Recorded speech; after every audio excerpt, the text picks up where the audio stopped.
Shoot, another thing that happened at Florida Relays, man. The young bull Quincy, man.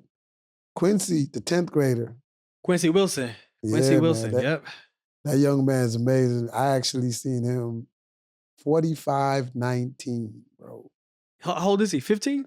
15 or 16, right? I think he's 16. Okay. 45-19. Jeez, Sophomore boy. in high school. That's crazy, bro. That's more than crazy. I usually call kids like him an outlier. Like you can't measure a lot by him because he's way out there and kids of his league. Like he's like way out there. He's like a LeBron James of his class. That's what he is. You know what I mean? There's talks about him not trying to go to Junior Worlds or anything like that. This young man said he is going to the Olympic trials to try to make the team. And Richie, I think he's I think the Olympic qualifying time is 45:09, so he's a tenth away. Oh, wow. So he wants that then. Yeah, He no, wants that. and he said it. He said it. He said it with his own mouth. He was like, "Yeah, try out for the Olympic team as a 10th grader." So that's a very tall order. Um, if he does make the qualifying time and make the finals, I think they still should pool him and carry him for experience. But hey, I mean, hey, I have what I say on it has no weight. I think so. You know what I mean? Just to take him out there to see what it's like and everything else. Try to get him to shorten that learning curve as quick as possible because it'll do well for his development if he wants to be on the level of the pros. Absolutely, bro. I really truly believe that um, experience is the best tool to bring a professional athlete to their peak. Especially a young athlete. When you deal with him, and first of all, I'm just gonna say he would beat me in any era of my career in the 400. The man said in, any era. in Yeah, any era of my career high in the school, 400, he would have college, and pro. high school, college, pro again. He definitely would have beat me. But I want to say, man, I like the fact that he's doing that because Sydney did it. Sydney could have stayed within her role in high school and dominated high schools. She went out there, made the Olympic team. Did she medal? No, she didn't. I think she just made the finals, if that. You know what I mean? But it set up her future to understand how to perform on the big stage, how to be able to operate on the big stage. Just sitting in those stands and watching a track meet inside of an Olympic or World Championship stadium is a special feeling. I'm glad I had the opportunity in 2003 when I was an alternate for the relay and I didn't get a chance to run because it gave me the opportunity to set myself up to mentally be ready in 2004. And I think that was one of the reasons why I was able to go out there and win the gold because I wasn't flustered by how big the crowd was. I was ready for it. I was a part of the crowd the year before, and now I was ready to perform in front of the crowd the next year. So you saying by them taking you to the games kind of made you hungry, and you understood what the expectation was for you the next year, it being the Olympic trials going into the Olympics. Hell yeah, Doug. I mean, you got to think about it. Imagine yourself underneath the stadium. First of all, you in the warm up area. You just see people you know, right? You just warming up, you training. And then all of a sudden you go into the call room and then you walk down this corridor and then all of a sudden you walk to the end of the stadium. Now you can hear the humming of the crowd, but you don't see the crowd yet. And then you step into the stadium and it just opens up and you just see a sea of people and they're all just watching you. You can't tell me that doesn't affect your mental unless you're prepared for that moment to where you're dialed into what you're trying to do. Man, get out there. You just gonna mess up if you ain't prepared for that moment, man. Yeah, You have man. to be prepared. No, you ain't lying. You ain't lying. That is amazing perspective. I'm glad you talked about that, and it'll set his mindset up for the next year.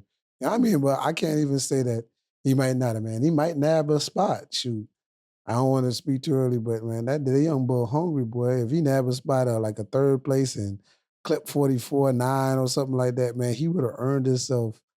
I think he would have been probably the youngest athlete because I think 16 is the youngest age that you can compete. So, and he is 16. He'll be turning 17, I think, and he would be probably the youngest track and field athlete to nab a position at his age in the 400 meters. So, Shouts out to him. I think the only other guy who would have did it that young would have been Quincy Watt at Yeah, USC. yeah. Yeah, man. Yeah, shout out to Quincy.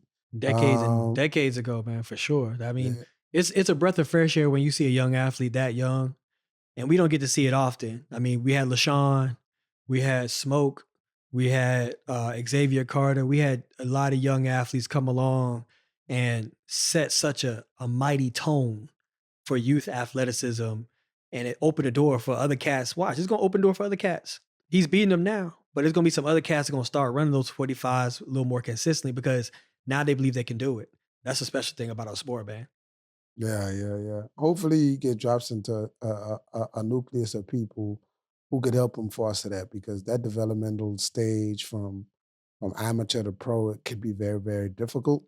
So he would have to fall into the hands of an agent and a coach who kind of could kind of foster his career in that level, like how Sydney did, how Allison did, and how a lot of our younger athletes had. Because it's a rough transition.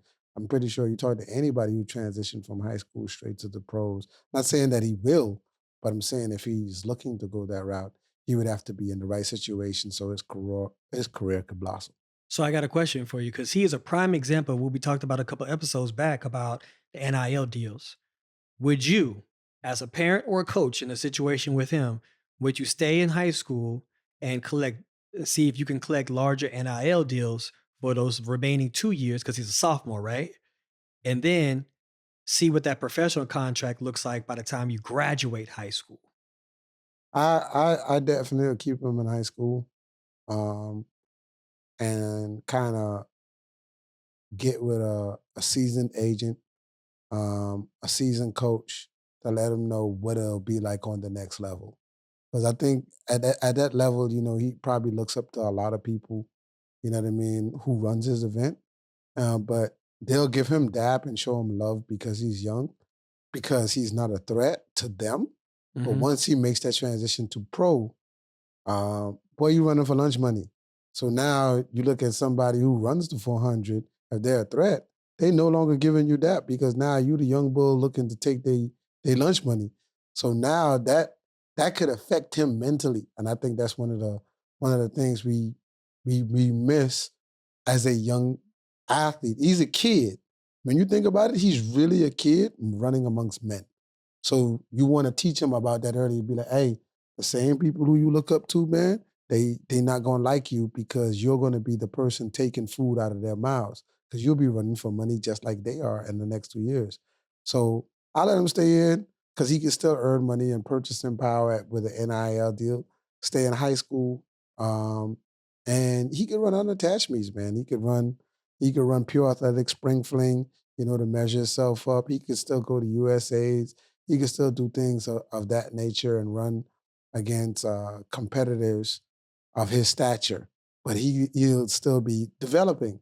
You know what I mean? And the shoe company will understand. They probably will give him like a 2 year clause of development to where they won't reduce him at all because they want to see what he can do. You know what I mean? They'll be like, okay, let's see where he'll go, what agent he'll be with, what coach he'll be with.